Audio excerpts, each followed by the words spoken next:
Assalamualaikum warahmatullahi wabarakatuh. Saya Saiful Bahri dari kelompok 10 akan menerangkan tentang balance of payment. Topik pembahasan yang pertama adalah 1. Pengertian neraca pembayaran. Yang kedua, struktur BOP atau balance of payment.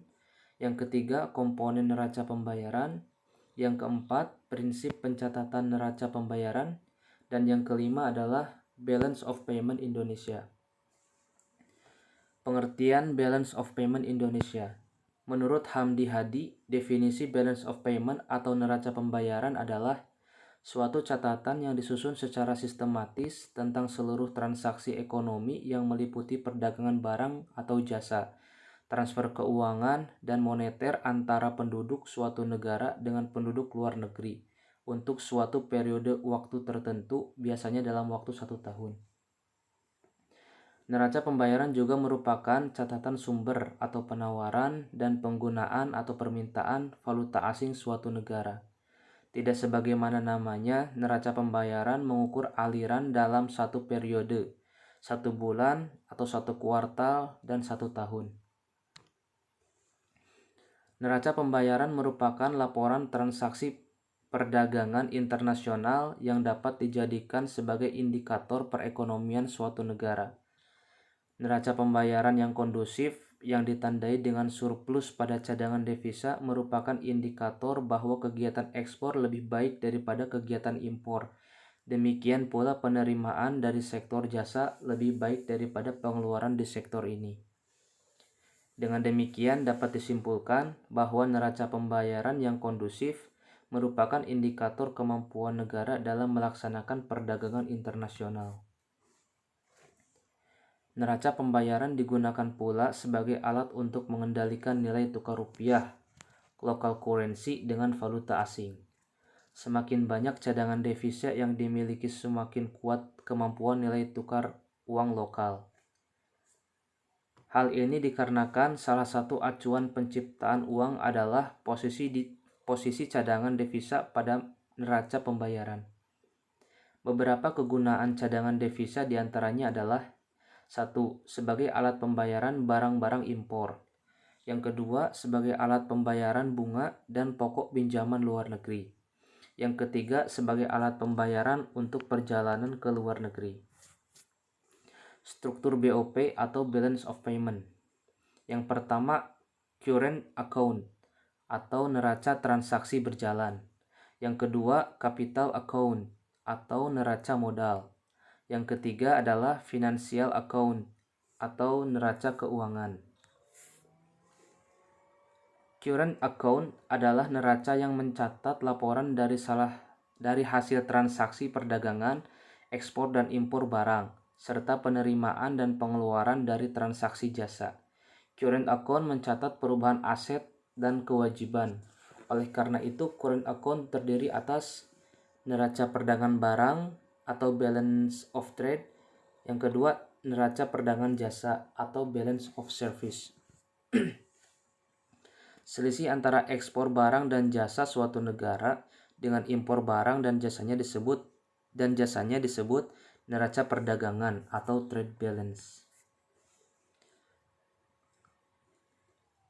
Yang ketiga, pendapatan investasi. Warga negara Indonesia mungkin memiliki aset atau saham, obligasi, aset real di luar negeri. Begitu juga sebaliknya. Dividen, bunga, sewa, dan laba yang dibayarkan ke warga negara Indonesia atau WNI merupakan sumber valuta asing. Sedangkan yang dibayarkan kepada warga negara asing atau WNA adalah falas yang dikonsumsi. Jika nilai akun plus, maka pendapatan investasi yang diterima WNA atau warga negara asing melebihi pendapatan investasi yang dibayarkan kepada warga negara asing tersebut. Yang keempat, pembayaran transfer neto. Pembayaran transfer atau cek dari private atau pemerintah warga negara Indonesia pada warga negara asing merupakan sumber penggunaan lain falas. Neto berarti selisih antara pembayaran warga negara Indonesia ke warga negara asing dan pembayaran dari warga negara asing ke warga negara Indonesia. Nilai plus dalam akun berarti lebih banyak penerimaan falas dibandingkan pengeluaran falas. Yang kedua, capital account adalah neraca yang mencatat arus uang masuk atau capital inflows dan arus uang keluar atau capital outflows. Yang pertama, arus uang keluar maupun arus uang masuk dapat saja dilakukan baik oleh pihak pemerintah maupun oleh sektor swasta.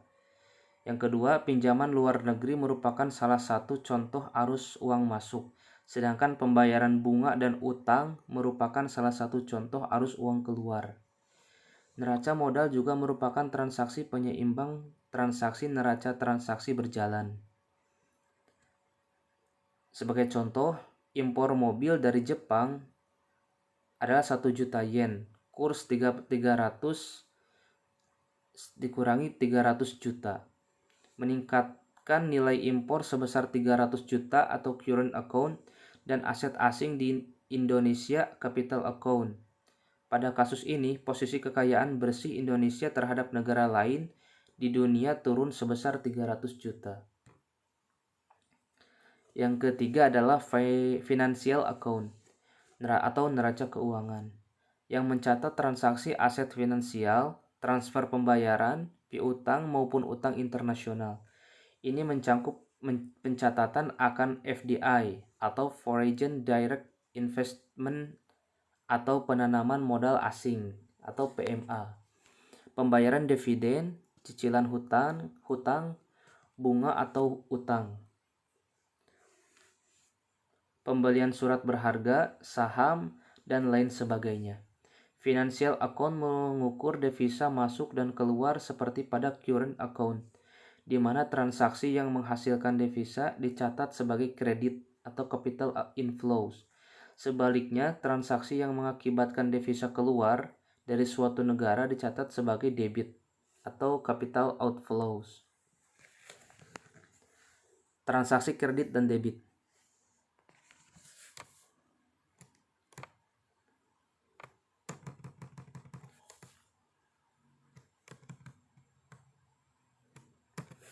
Transaksi kredit yaitu transaksi yang mengakibatkan timbul dan bertambahnya hak bagi penduduk negara yang mempunyai neraca pembayaran internasional tersebut untuk menerima pembayaran dari negeri lain. Yang kedua, transaksi debit, yaitu transaksi yang mengakibatkan timbul dan bertambahnya kewajiban bagi penduduk negara yang mempunyai neraca pembayaran tersebut untuk mengadakan pembayaran kepada penduduk negara lain.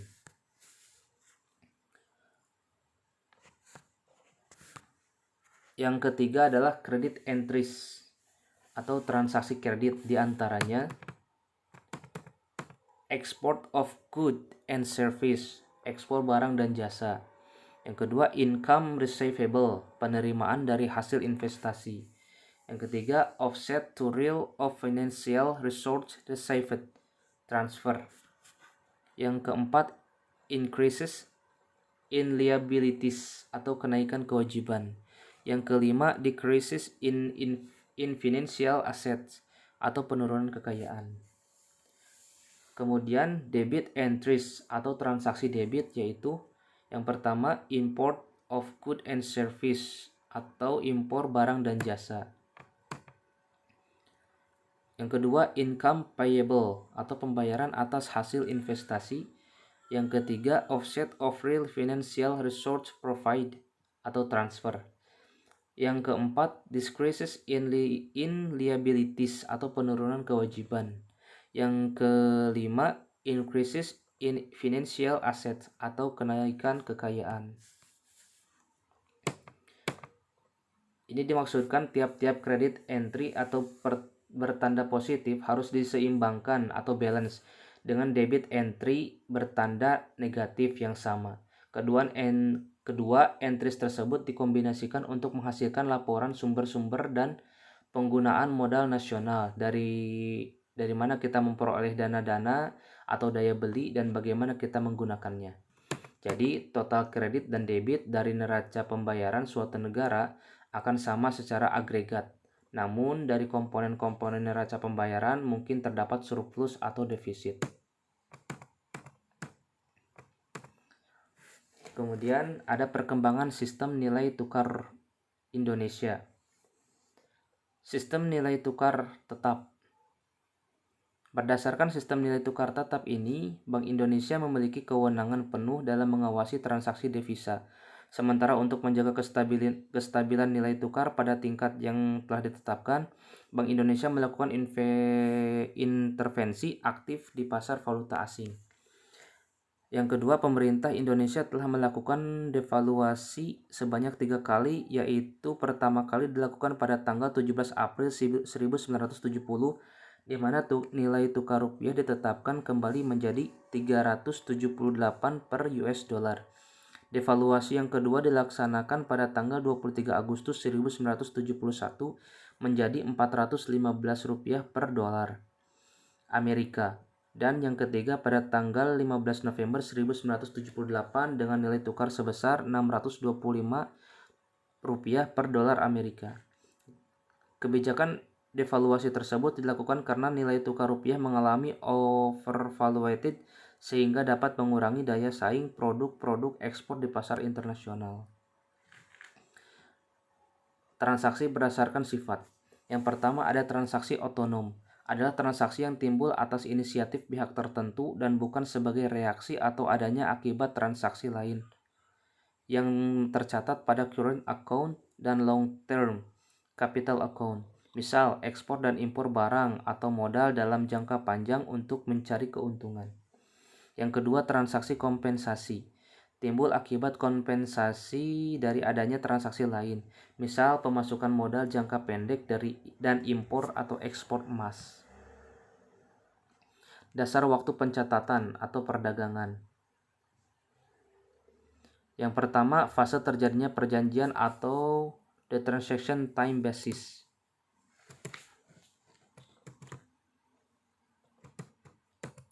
Di sini ekspor dan impor dianggap terjadi bukan saat pembayaran, melainkan pada saat perjanjian ditandatangani. Yang kedua, dasar waktu penyerahan atau the movement time basis. Dalam metode ini, transaksi ekspor dianggap terjadi pada saat barang meninggalkan daerah pabean negara pengekspor, sedangkan transaksi impor dianggap terjadi pada saat barang memasuki daerah pabean negara pengimpor. Yang ketiga, dasar waktu pembayaran atau the payment time basis yang biasa disebut dengan cash basis. Di sini transaksi dianggap pada saat diadakan pembayaran. Bagi negara yang menggunakan exchange control, cara seperti ini merupakan cara yang paling mudah dalam menggunakannya. Oleh karena itu, dalam penggunaan exchange control, semua pengeluaran serta penerimaan alat-alat pembayaran dari luar negeri harus seizin pemerintah. Kegunaan balance of payment. Yang pertama, membutuhkan seluruh transaksi ekonomi internasional yang terjadi antara penduduk dalam negeri dan penduduk luar negeri. Yang kedua, mengetahui struktur dan komposisi transaksi ekonomi internasional suatu negara. Yang ketiga, mengetahui mitra usaha suatu negara dalam hubungan ekonomi internasional. Yang keempat, mengetahui posisi keuangan internasional suatu negara. Yang kelima, indikator yang akan dipertimbangkan oleh negara donor untuk memberikan bantuan keuangan. Yang keenam, indikator fundamental ekonomi selain tingkat inflasi, pertumbuhan GNP, dan sebagainya. Pos-pos dasar pembayaran. Pos-pos dasar neraca pembayaran.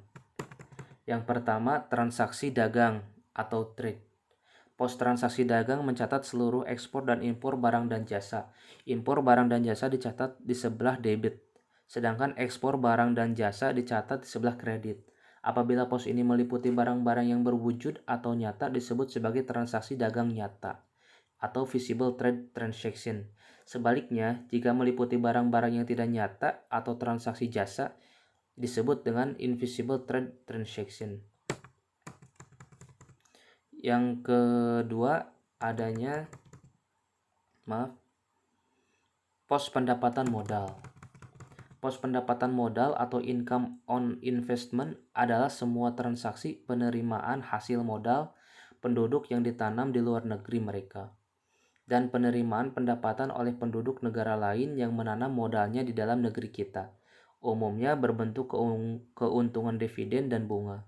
keuntungan dividen dan bunga yang diterima dari hasil penanaman modal di luar negeri dalam neraca pembayaran akan terlihat pada transaksi kredit dalam pos pendapatan modal.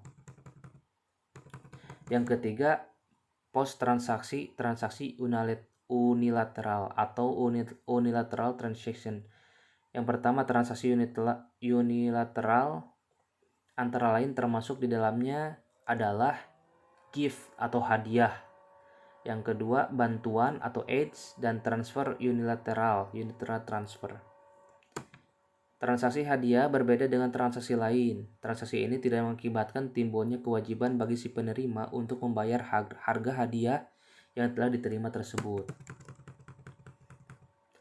Kalau bantuan atau aids yang sering kita jumpai dalam pemberitaan media massa, seperti bantuan makanan dan obat-obatan ke negara-negara tertentu yang sedang dilanda bencana alam, juga termasuk transaksi sepihak. Pos transaksi transfer unilateral adalah pos pengimbang dari transaksi unilateral atau transaksi sepihak. Untuk mengimbangi transaksi sepihak debit atau kredit, maka pos transfer akan menjadi debit dan kredit. Yang keempat, adanya pos penanaman modal langsung atau direct investment. Yang tergolong dalam pos penanaman modal langsung atau direct investment ialah seluruh transaksi yang berhubungan dengan jual beli saham atau perusahaan antara penduduk suatu negara dengan penduduk negara lain.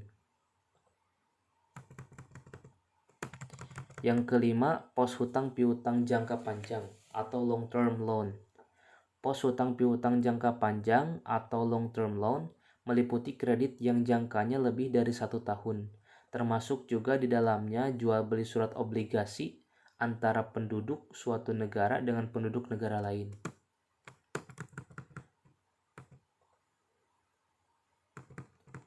Yang keenam, ada pos hutang piutang jangka pendek atau short term loan. Hutang piutang jangka pendek ini merupakan kredit yang jangka waktunya tidak lebih dari 1 tahun. Umumnya terdiri dari penarikan dan pembayaran surat-surat wesel. Hal-hal lainnya sama dengan pos hutang piutang jangka panjang. Pos hutang piutang jangka pendek sering diusahakan menjadi pos hutang piutang jangka pendek pemerintah atau official short term loan, dan pos hutang piutang jangka pendek swasta atau private short term loan. Yang ketujuh, adanya pos sektor moneter atau current account. Pos sektor moneter atau biasa disebut lalu lintas moneter pada dasarnya adalah transaksi-transaksi pembayaran.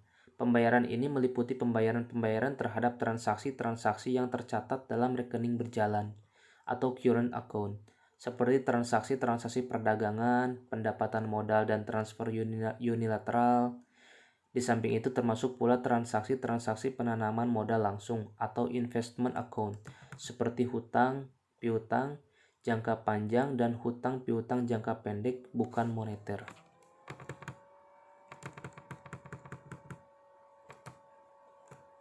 Yang kedelapan, adanya pos selisih perhitungan atau errors and omissions.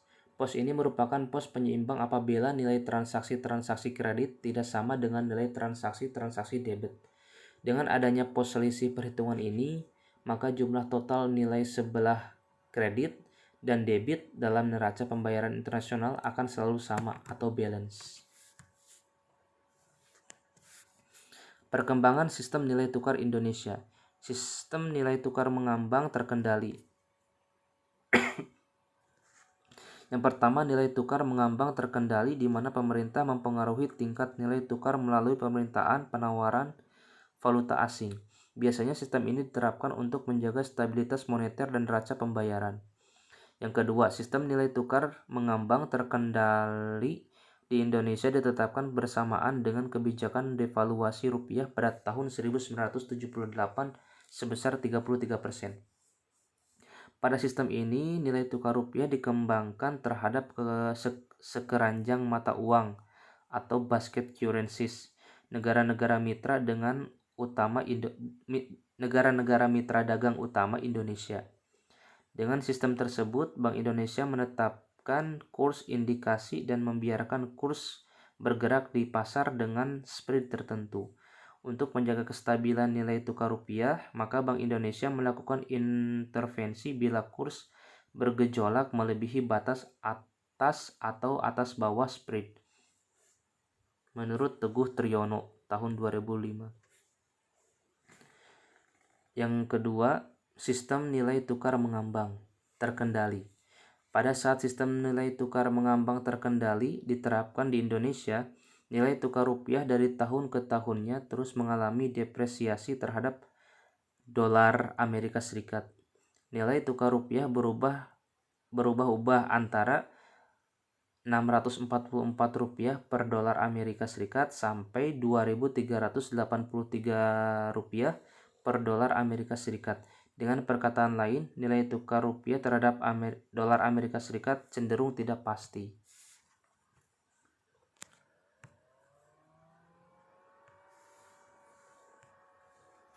Kesimpulannya, yang pertama, neraca pembayaran internasional atau balance of payments adalah ringkasan pernyataan atau laporan yang pada intinya menyebutkan semua transaksi yang dilakukan oleh penduduk dari suatu negara dengan penduduk negara lain, dan semuanya dicatat dengan metode tertentu dalam kurun waktu tertentu, biasanya 1 tahun kalender. Yang kedua, tujuan penyusunan neraca pembayaran ini adalah untuk memberitahukan kepada pemerintah dan siapa saja yang membutuhkan atau berkepentingan mengenai posisi internasional dari negara yang bersangkutan secara keseluruhan. Data-data seperti ini tentunya sangat diperlukan bagi penyusunan kebijakan moneter, fiskal, dan perdagangan.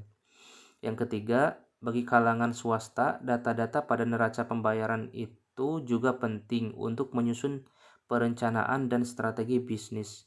Informasi yang terkandung dalam neraca pembayaran suatu negara juga sangat dibutuhkan dalam kalangan perbankan, perusahaan multinasional, dan siapa saja yang secara langsung maupun tidak langsung terlibat dalam kegiatan perdagangan dan keuangan internasional. Demikian presentasi dari saya dari kelompok 10 mengenai balance of payment. Apabila terdapat banyak kekurangan, mohon dimaafkan. Terima kasih. Wassalamualaikum warahmatullahi wabarakatuh.